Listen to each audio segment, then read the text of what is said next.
Welcome back to Revise and Resubmit, the podcast that takes, those really dense academic papers and makes them surprisingly interesting. I'm Pavlov. And I'm Nikita. We've noticed a lot of you are tuning in, which is amazing, but I haven't quite hit that subscribe button yet. Yeah, and that little button, honestly, it's so small, but it makes such a huge difference in helping us reach more people with these important discussions. Right. It's true. Like the algorithms, those mysterious forces that decide what we all see and hear, they pay a lot of attention to subscriber numbers. Yeah, think of it like the subscribing. It's like casting a vote for quality content, So these insightful research discussions don't just get lost in the sea of all the information out there. More subscribers equals more visibility. Right. And that means more resources for us to make even deeper dives for you. Yeah. Maybe bring in experts for interviews, even do some live Q&A sessions where you can jump in. Yeah, exactly. It's all about building a community around research, Yeah. where curiosity thrives and knowledge is like shared and debated. Today we're going deep on something I think a lot of you are going to find really relevant. It's all about getting ahead in your careers. And especially, if you're a woman kind of navigating today's crazy work world. It can be pretty wild out there. Yeah, it can. So we're going to unpack this super interesting Harvard Business Review article. It's called How Women Can Win in the Workplace. And trust me, there are some real eye-openers in here. Oh, yeah. I was really surprised by some of their findings. So whether you're like gearing up for a big career move or just trying to make sense of the whole work landscape these days, or even if you're just plain curious, I think you'll find this deep dive super valuable. I think so, too. One of the most striking things I found about this article is how it tackles this whole idea of experience capital. Experience capital, that sounds interesting. Right. It's like how building the right kind of experience can really make or break your career trajectory. Okay, so it's not just about putting in your time. It's about being strategic about the kinds of experiences you're getting. Exactly. And the article kicks off with this statistic that just blew my mind. Okay, hit me with it. Women are now earning more degrees than men across the board. We're talking 59% of bachelor's degrees, 63% of master's, and 57% of doctorates in the U.S. alone. Wow, those are huge numbers. And that was all in 2021, right? Yep, all in 2021. So it seems like, educationally speaking, women are really killing it. They are, but here's the thing. Those impressive credentials, they don't seem to be translating into equal representation when it comes to those leadership roles. Yeah, that's a good point. It's like we're seeing this disconnect between educational achievement and actual career advancement. It's a real head scratcher. Totally. The article points out that women only make up about 48% of new managers, and then by the time you get to the VP level, that number plummets to 37%. It's crazy. And globally, only 7% of C-suite executives are women. 7%, that's shockingly low. So it's like, what's going on here? Why aren't we seeing that educational success carry over into the workplace? Well, that's the million-dollar question, right? And to answer it, the article's authors actually analyzed 86,000 career paths, a massive data set. Okay, so they really dug deep into the research. They did. And what they found is that, education gets you in the door, but it's the choices you make after graduation, especially in those first 5 years, that make all the difference. So that first job really is make or break. It is. It's not just about paying your dues. It's about laying the foundation for your whole career. It's like setting the trajectory for everything that comes next. Exactly. And they actually found that a whopping 50% of the variation in experience capital among workers can be linked back to decisions made in those initial 5 years. Wow, 50%. That's huge. I know, right? It just shows how crucial those early career choices are. Okay, so let's say you're at the very beginning of your career. You're fresh out of school. What are some things you should be looking for in a company to kind of maximize that experience capital? That's a great question. Think about the kind of environment that would really accelerate your learning and growth. Like a company that's going to give you those opportunities to stretch yourself and to really develop your skills. It's like finding a company that's basically a built-in accelerator for your career. I like that. Yeah, that's a great way to put it. So this article, it pinpoints 4 key characteristics of companies that are real experience capital powerhouses. Okay, I'm ready. Let's hear them. What are those 4 characteristics? All right, number 1 is a strong learning culture. Okay, a strong learning culture. Yeah. So is the company actively investing in employee development? Are there mentorship programs, opportunities for cross-training, maybe even a budget for professional development courses? That makes a lot of sense. Those are all good signs that they're serious about helping their employees grow. Right, it's not just lip service. They're actually putting their money where their mouth is. Exactly. The second thing to look for is a clear competitive strategy. Okay, a clear competitive strategy. So what does that mean exactly? Does the company know where it's going? And are they transparent about their goals? So it's about understanding the bigger picture, not just focusing on your little piece of the puzzle. Right, because when you understand the company's roadmap, you can figure out how your work fits in. And that allows you to contribute in a more strategic way. So it's not just about working hard, it's about working smart. Exactly. All right, number 3 is high cross-functional mobility. Cross-functional mobility. Okay, break that down for me. So can you move around within the company? Can you try different roles, get exposure to different departments? So it's like being able to test drive different career paths all within the same company. Exactly. And that helps you develop a wider range of skills, and you get a deeper understanding of how the whole organization functions. Okay, that's a really cool way to figure out what you really enjoy and what you excel at. What's the fourth characteristic? The fourth one is diversity. Diversity. Yeah, companies with diverse leadership and a culture of inclusion, they tend to be more innovative and adaptable. Because everyone's bringing different perspectives and ideas to the table. Right. And being in that kind of environment exposes you to those different perspectives, so it can really help you develop a more well-rounded approach to problem solving. Plus, it's just a more enriching and stimulating place to work. That makes a lot of sense. Okay, so those are the 4 things to look for. A strong learning culture, a clear competitive strategy, high cross-functional mobility, and diversity. But how can you actually spot these traits when you're applying for jobs? It's not like they're just going to hand you a brochure that lays it all out. You're absolutely right. It's not always obvious, but you can figure it out by asking the right questions during your interviews. So it's about being proactive, doing your homework, and not being afraid to ask those tough questions. Exactly. For example, you could ask about their professional development programs or what the company's long-term vision is. Right, like how they see this specific role contributing to that vision. Exactly. And you can also ask about, the makeup of their leadership team. Does it reflect the kind of diversity you'd like to see? It's about gathering the information you need to make an informed decision. You're not just passively accepting whatever the company tells you. You're digging deeper and figuring out if this is really the right environment for you to thrive. You got it. And once you've landed that first job, then the next step is understanding how to make the most of your experience. The article talks about making big moves and bold moves to really ramp up your experience capital. Big moves and bold moves. Okay, this sounds interesting. What's the difference between those two? So a big move is like shaking things up entirely. Okay, shake things up. Yeah, like changing occupations, maybe even switching to a whole new industry. So it's about making a big leap, taking a risk, and kind of pushing yourself outside of your comfort zone. Exactly. And these moves are especially powerful when a field is being disrupted, or experiencing rapid growth. Think about it. Being at the forefront of change, you get more opportunities to learn and advance. So it's about embracing those moments of disruption and kind of using them to your advantage. Right. What about bold moves? Yeah. What about those? What makes a move bold? A bold move is about taking on a role that's significantly different from what you've done before. It's about stretching yourself, acquiring those new skills, and really stepping outside of your comfort zone. Could you give me an example of what that might look like a specific example of a bold move?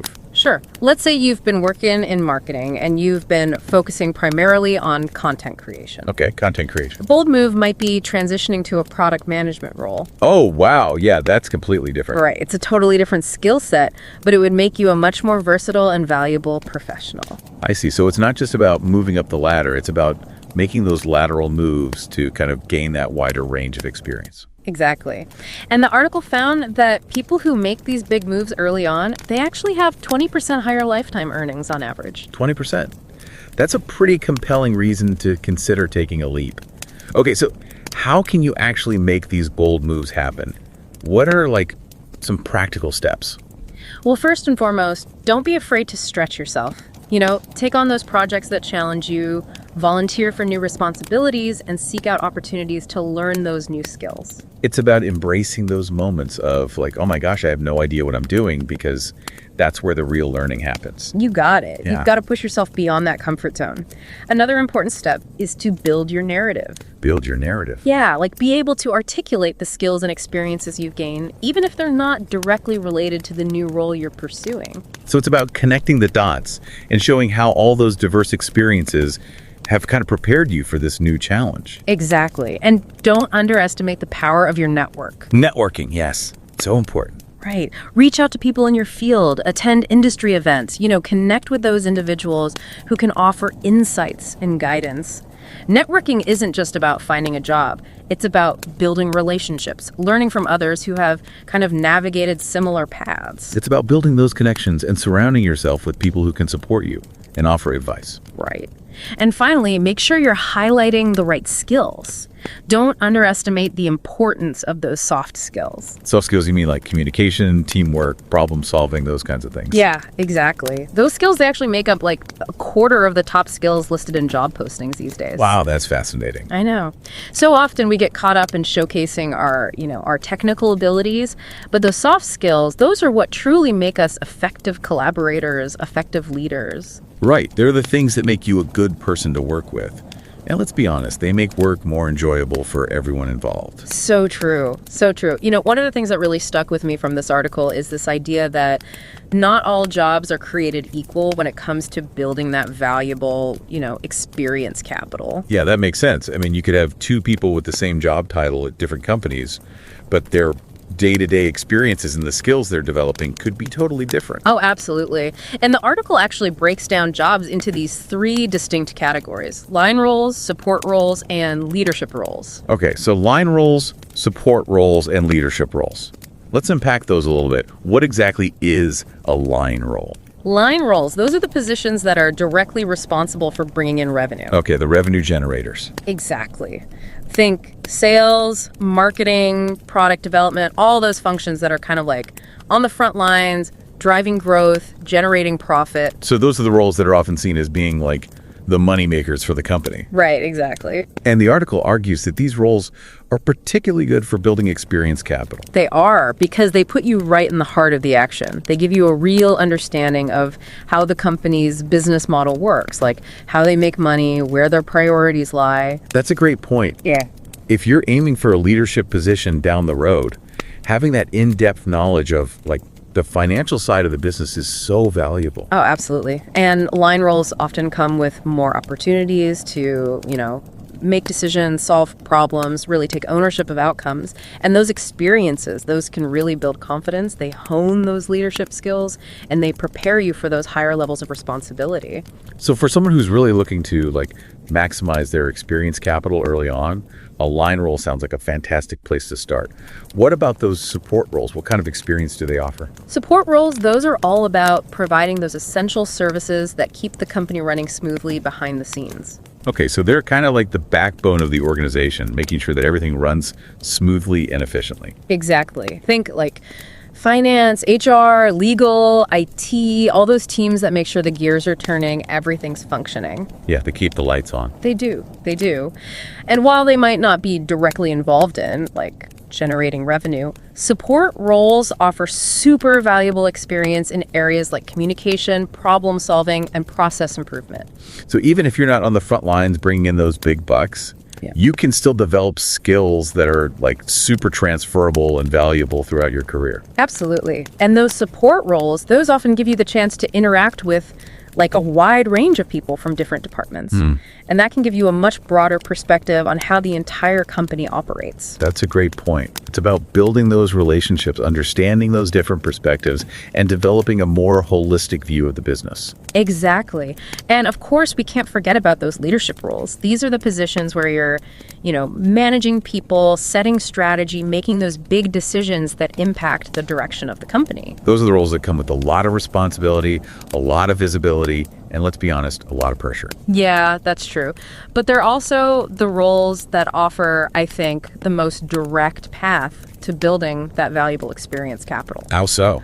Because they require you to apply all the skills and knowledge you've gained in your previous roles, and they force you to operate at a higher level of complexity.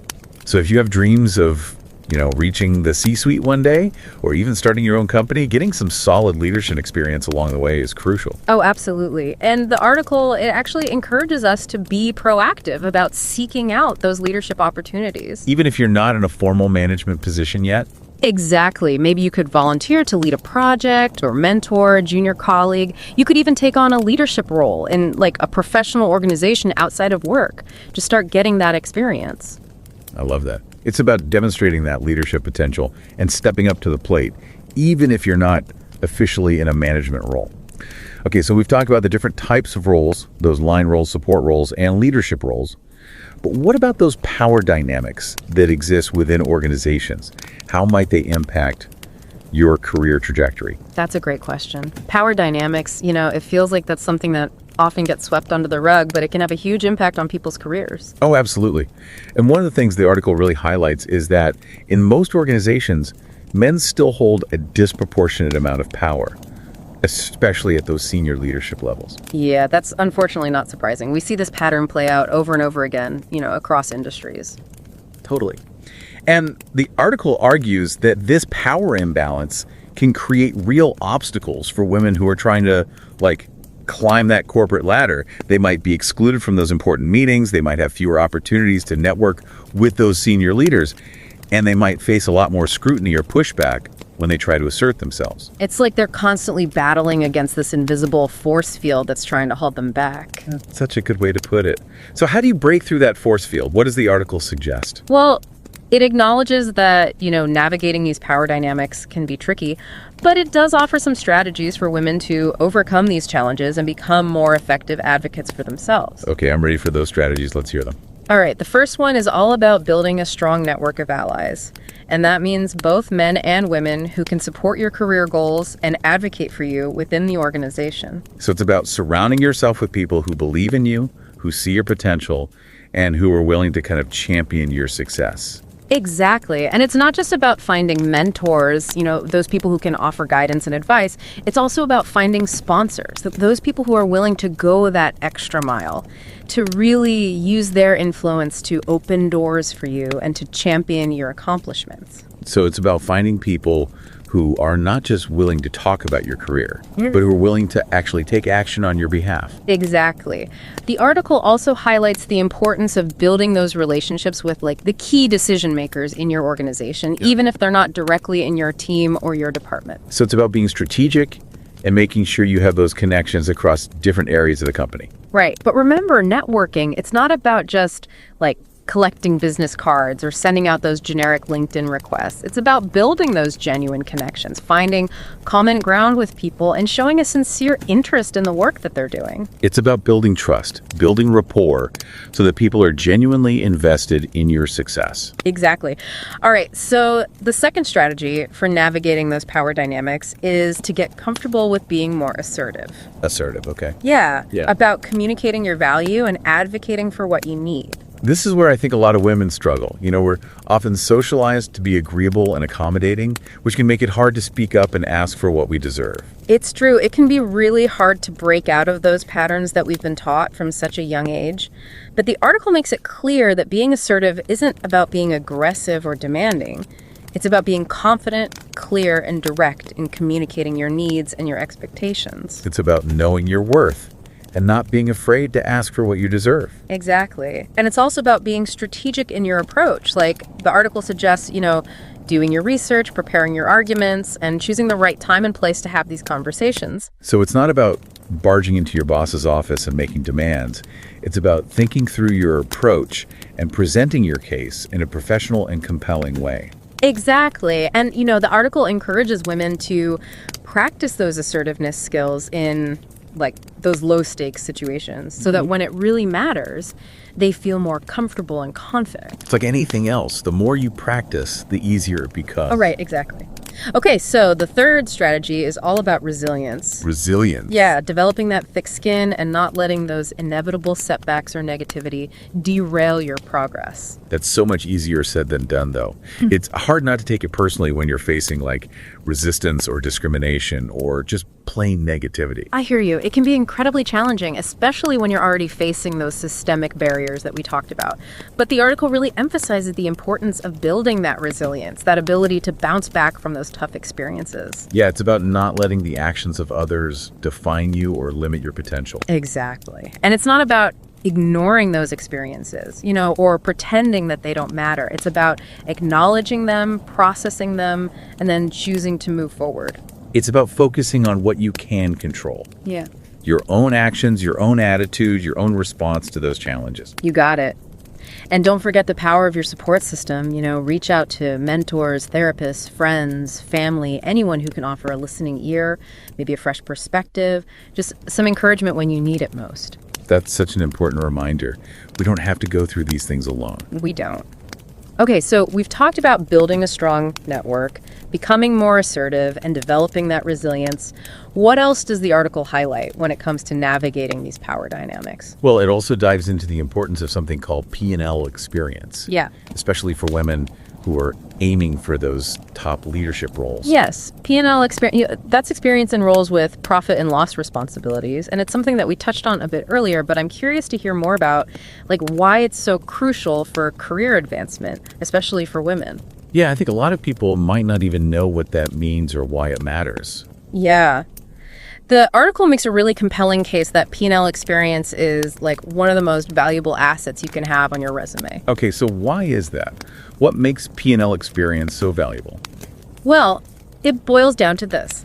P&L experience proves that you understand the financial drivers of a business, that you can make those tough decisions that impact the bottom line, and that you can handle those big responsibilities. So it's not just about having a track record of success in general. It's about having a track record of success in roles that directly impact, the company's financial performance. Exactly. You got it. And here's the thing that's particularly concerning. Men still hold 4 times as many P&L roles as women. 4 times. Wow, that's a huge disparity. So that means women are often at a disadvantage when it comes to competing for those top leadership positions. Exactly. That's the problem. And the article, it argues that this gap in P&L experience is one of the main reasons why women are still so underrepresented in those C-suite roles, despite making progress in other areas of the workplace. It's like they're being systematically excluded from the very experiences that would make them the most qualified candidates. You hit the nail on the head. It's a real problem. So if a woman is looking to break into that top echelon of leadership, seeking out P&L experience should be a top priority. But how can they do that if those opportunities aren't readily available? Well, the article acknowledges that it can be a real challenge. Yeah, it's a bit of catch-22, isn't it? Right. They might face bias from those hiring managers who just assume that women aren't interested in or capable of handling those responsibilities. It's those unconscious biases again. They're so insidious. They are. And that's why the article encourages women to be really proactive about seeking out those experiences. And maybe it means taking a lateral move to a different department. Or maybe it means volunteering for a project that's going to give them some exposure to, that side of the business. So it's about being strategic and maybe even a little creative in finding ways to gain that valuable experience. Exactly. And don't forget about the power of your network. Building those relationships with people who are in those P&L roles, learning from their experiences, finding those mentors and sponsors who can open doors for you, all of those things can be so helpful. It's about surrounding yourself with those people who can kind of help you navigate that path to P&L leadership. And I would imagine that being able to clearly articulate your P&L skills and accomplishments is also crucial, right? Oh, absolutely. You have to be able to speak the language of business, to showcase those analytical skills, and to really demonstrate that you understand how your decisions impact that bottom line. It's about using data, metrics, and concrete examples to really make your case. Exactly. And all of this is important not just for women, but for anyone who's looking to advance their career, really make a real impact. It's about understanding the levers that drive business success and developing the skills and experiences to effectively manage those levers. I like that, yeah. Okay, so we've talked about the importance of understanding your role, navigating those power dynamics, and gaining that valuable P&L experience. But the world of work is constantly evolving, right? So how do you stay ahead of the curve in this rapidly changing landscape? Well, that's a great question. And the article really emphasizes the importance of being adaptable, agile, and committed to lifelong learning. That's a theme that keeps coming up in our conversation, and it makes total sense. It's not about acquiring a set of skills and then coasting for the rest of your career. You've got to constantly be evolving. Absolutely. You've got to be willing to learn new things, to experiment, to kind of push yourself outside of that comfort zone. And the article highlights some of the key trends that are really shaping the future of work, right? Right, like automation, artificial intelligence, the gig economy, all those forces that are kind of disrupting industries and changing the way we think about work. So it's about being aware of those trends, understanding how they're going to impact your industry, and then figuring out how to adapt and thrive in that new environment. Exactly. So let's dive into those trends a little bit. First up, automation. Earlier, we talked about how automation is likely to displace certain jobs. Especially in fields like, manufacturing and customer service, where a lot of those tasks can be automated. Exactly. But the article, it doesn't paint this like doom and gloom picture of AI taking over all the jobs. It's more nuanced than that. It highlights both the challenges and the opportunities. Right. And one of the key takeaways is that automation is actually going to lead to an increase in demand for jobs that require those uniquely human skills. So those are the things that are really hard to automate, right? Like creativity, critical thinking, complex problem solving, those skills that really require, human judgment and ingenuity. Exactly. And the article also points out that we're likely to see entirely new job categories emerge as automation reshapes those industries and creates new possibilities. So it's not just about the jobs that are being lost. It's also about those new jobs that are being created. Right. Okay, what about artificial intelligence? Yeah, AI, it seems like AI is everywhere these days. It is. It's becoming integrated into almost every aspect of our lives, and the article, it predicts that it's going to have a huge impact on the workplace. In a good way or a bad way? Well, it's a little bit of both. It's going to automate certain tasks, which could potentially lead to job displacement, but it can also augment our capabilities, helping us to be more efficient and more productive. So it's not just about those robots taking over, it's about those AI tools becoming part of our everyday workflow, helping us to do our jobs better. Exactly. And the article suggests that those who are comfortable working with AI and who can kind of leverage its power, those are the people who are going to thrive. So even if you're not, a data scientist or a software engineer, having a certain level of AI literacy is becoming more and more important. Absolutely. It's about understanding, how it works, what it's capable of, and how you can use it to kind of enhance your own skills. I love that. It's about seeing AI as a tool, not a threat. Right, exactly. Okay, so the article also talks about the increasing demand for data literacy across all industries. Data literacy. Yeah, data is everywhere. And the ability to collect, analyze, and interpret that data is becoming essential for making those informed decisions and solving those complex problems. That makes a lot of sense. I mean, it's not just data scientists who need to be data literate these days. It's marketers, it's salespeople, HR professionals, virtually everyone. Right. It's becoming a core competency for success in almost any field. And finally, the article talks about that shift toward a more flexible and agile workforce. We're already seeing this trend play out with the rise of remote work and the gig economy. Yeah, absolutely. And the article suggests that this trend is only going to accelerate, as companies look for those ways to cut costs, increase their efficiency, and attract top talent. So it's about being adaptable, being flexible, being open to, working in those new ways. And it's about taking ownership of your career. You can't just sit back and wait for those opportunities to come to you. Right. You've got to be proactive about building those skills, expanding your network, and crafting that career path that aligns with your goals. It's about seeing yourself as an entrepreneur, even if you're working within a large organization. I like that. You've got to be constantly marketing yourself, building your brand, creating your own opportunities. Okay, so we've talked a lot about building a strong network. But the article also dives into two specific types of relationships that can really be game changers for your career: mentorship and sponsorship. Yes, mentorship and sponsorship. These are two terms that, get thrown around a lot, but I think there's still a lot of confusion about what they actually mean and how to find the right people. I couldn't agree more. People often use those terms interchangeably, But they really represent two distinct types of relationships, both of which can be incredibly valuable in different ways. Exactly. So let's start by just defining those terms and clarifying those differences. A mentor, that's someone who provides, guidance, advice, and support to help you develop your skills and advance in your career. Think of them as like a trusted advisor. They're like your cheerleader, your sounding board, your guide. Yeah, I like that. A good mentor, they'll listen to your goals, they offer that constructive feedback, and they help you identify those opportunities for growth and development. It sounds like a relationship that's built on, trust, respect, and a genuine desire to see you succeed. Oh, absolutely. And mentorship, it can be either formal or informal. Your company might have a formal mentorship program, or you might simply develop a mentoring relationship organically with a colleague or a former boss, or even someone you admire in your field. It's about finding those people that you connect with and who can offer those valuable insights based on their own experience. Exactly. And the article makes it clear that mentorship can be beneficial at any stage in your career. It's never too early or too late to find a mentor. I love that. Okay, so we've talked about mentorship. Now let's dive into sponsorship. What makes that different? Sponsorship is more about advocacy. A sponsor is someone who's actively using their influence to open doors for you within your organization. They're going to bat for you, putting your name forward for promotions, connecting you with those key decision makers. So they're not just offering advice and support, they're actually out there fighting for you. Exactly. And sponsorship tends to be a bit more formal than mentorship.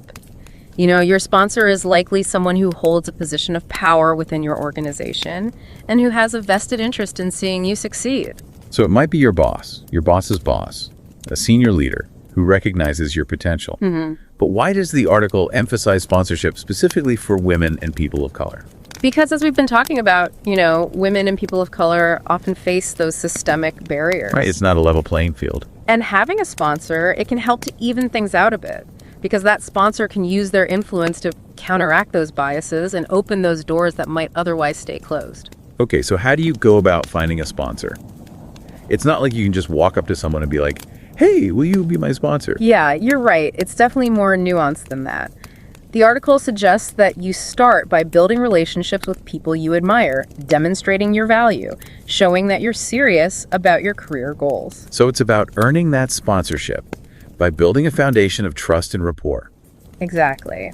And once you've established that relationship, you can start to have conversations about your aspirations and, see if sponsorship is something that makes sense. I would imagine that, like with any relationship, clear communication is key. Oh, absolutely. If someone's open to being your sponsor, it's important to, have an honest conversation about what that entails for both parties. What are the expectations? What are the boundaries? Right. Sponsorship, it's a two-way street. You're asking someone to invest in you, so you need to be prepared to invest in the relationship as well. But when it's done well, it can be so rewarding for everyone involved. It can. The sponsor, they get the satisfaction of helping someone they believe in achieve their goals.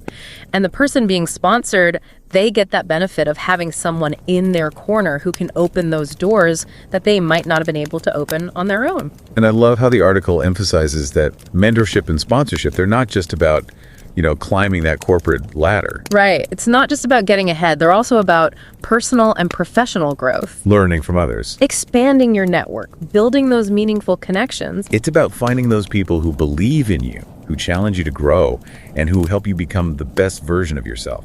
I love that. Beautifully said. And as we kind of navigate this increasingly complex world of work, those relationships are more important than ever. Okay, so speaking of, navigating that complex world of work, the article also delves into the importance of personal branding and networking. Oh, yes. Personal branding and networking, two terms that are everywhere these days. But like mentorship and sponsorship, I think there's a lot of mystery and misconceptions surrounding these concepts. It's easy to get caught up in the buzzwords without really understanding what they mean in practice. Right, exactly. So let's start with personal branding. What exactly is a personal brand, and, why is it so important these days? Yeah, I think a lot of people struggle with this. They do. Well, think of your personal brand as your reputation. Okay, your reputation. Both online and offline. It's what people think of when they hear your name or see your profile on LinkedIn or even come across your work online. It's like that unique combination of skills, experiences, and values that you bring to the table, what makes you you. So it's not just about like having a fancy logo or a catchy tagline. It's about crafting a narrative that authentically reflects who you are and what you stand for. Exactly. And in today's hyper-connected world where everyone has that digital footprint, being intentional about the image that you're projecting is so important. It's true. Potential employers, clients, collaborators, everyone's Googling you before they even meet you these days. They are, so your online presence can either work for you or against you. So how do you cultivate a strong personal brand? Where do you even begin? Well, the article suggests you start with some self-reflection. Self-reflection, I guess. Yeah, take some time to really think about your strengths, your passions, what's your unique value proposition. What makes you different from everyone else? Exactly. What are you exceptionally good at? What kind of work really lights you up? What are you most passionate about? It's about getting to the heart of who you are and what you have to offer. You got it. And once you have a clear understanding of that, you can start to communicate it through your online presence, your networking, your conversations. So it's not just about having a perfectly polished LinkedIn profile. It's about living your brand authentically. Exactly. And the article stresses that authenticity is key. People can spot a fake a mile away, so be genuine, let your personality shine through, and don't try to be someone you're not. It's about owning your strengths, embracing your quirks. Okay, now let's talk about networking, because I think that's one of those things that people either love or hate. What's the article's take on networking, and how can you make it work for you without feeling, sleazy or inauthentic? Yeah, networking definitely gets a bad rap. People think of it as schmoozing, handing out business cards, making that awkward small talk. But when it's done well, networking is really just about building relationships. Connecting with people who share your interests. Exactly. And it's not just about what you can get from other people, it's about what you can give as well. It's about those mutually beneficial relationships. You're supporting each other, you're sharing ideas, you're opening doors for each other. Exactly. And the article offers some really practical tips on how to network effectively. Okay, give me those tips. I'm always looking for ways to make networking feel, less networky. All right, so first tip, be proactive. Don't just wait for those opportunities to come to you. Mm-hmm. Reach out to those people that you admire, attend industry events, join those online communities related to your field. Put yourself out there. Yes, exactly. Be visible. Okay, second tip is to be prepared. Prepared, okay. Yeah, have a clear, concise elevator pitch ready to go so that when someone asks, what do you do? You're not fumbling over your words. You want to be able to clearly articulate who you are and what you do. Right. And the third tip is all about authenticity. Be yourself. Don't try to be someone you're not, because people can see right through that. So just relax, be genuine, and focus on building those real connections. Exactly. And the fourth tip is to be helpful. Offer your support, share your knowledge, make introductions. Be willing to give back to that network. Create that sense of reciprocity where everyone feels valued and supported. Exactly. And, the article reminds us that networking, it's a long game. It's not about collecting as many business cards as possible or getting immediate results. It's about nurturing those relationships over time. It's about building those connections that can support you throughout your career. Right, exactly. And that brings us to, I think, a really important point. The path to career success is rarely linear. There will be detours, there will be setbacks. Yeah, it's almost never a straight shot to the top. Exactly.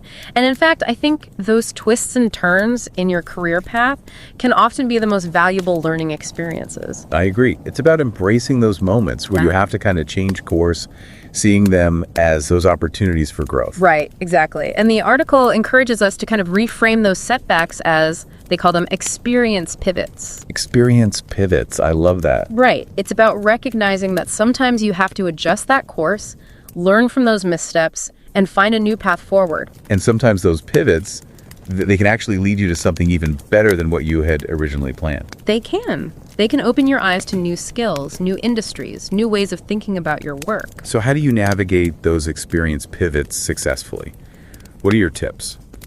Okay, well, the first tip is to embrace risk. Embrace risk, okay. Yeah, don't be afraid to step outside of your comfort zone. Try something new.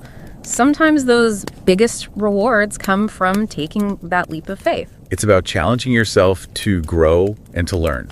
What else? Don't be afraid to fail. Easier said than done. It is, but failure is not the opposite of success. It's part of the process. everyone makes mistakes, and it's those mistakes that often teach us those most valuable lessons. It's about learning from those mistakes and coming back stronger and smarter. Exactly.